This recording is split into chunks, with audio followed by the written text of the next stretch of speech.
স্ত্রীর লজ্জাস্থান দেখা না দেখার বিষয়ে কোরআন সুন্নাহর আলোকে জানানো উপকৃত হতাম।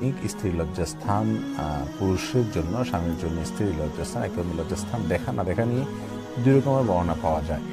আমরা জানা আশরাল্লাহ তাআলার এক বর্ণনা পাওয়া যায়, মা রাআইতু আমার নবী সাল্লাল্লাহু আলাইহি ওয়াসাল্লাম কত, আমি এবং নবী সাল্লাল্লাহু আলাইহি ওয়াসাল্লাম একদম লজ্জাস্থান কখনো দেখিনি। লজ্জাস্থান শব্দ তিনি বলেন না, বলেন যে আমি দেখিনি, তিনিও দেখেননি। তার মানে শালীনতার খাতিরে তিনি এই শব্দটি উচ্চারণ করেন। যাই হোক, তো এখান থেকে বোঝা যায় যে না দেখা উচিত। এটা কোনো আর্টিকেল আমি পড়েছি যথাসম্ভব এটা চোখের জন্য খুব বেশি উপকারী নয়। আর সবচেয়ে বড় কথা হলো যে এতে আপনার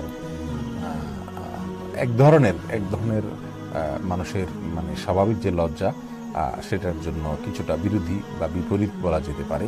যেহেতু আমাদের আয়েশা একটা হাদিস রয়েছে, সেজন্য না দেখাটা উত্তম আমরা বলতে পারি। কিন্তু অন্য একটা হাদিস সম্ভবত আব্দুল্লাহ বা অন্য কারোর হাদিস থেকে এটার অনুমোদনও পাওয়া যায়। তো বিষয়টি হলো এরকম যে কেউ দেখতে চাইলে দেখতে পারবেন। বিশেষ করে আপনার যদি এমন হয় যে দেখলে তাদের নিজেদের ভেতরকার ভালোবাসা বৃদ্ধি পায়, সেক্ষেত্রে দেখতে পারেন। এটাকে হারাম বলার কোনো সুযোগ নেই। হ্যাঁ, তবে না দেখা উত্তম, এটুকু আমরা হয়তো বলতে পারি।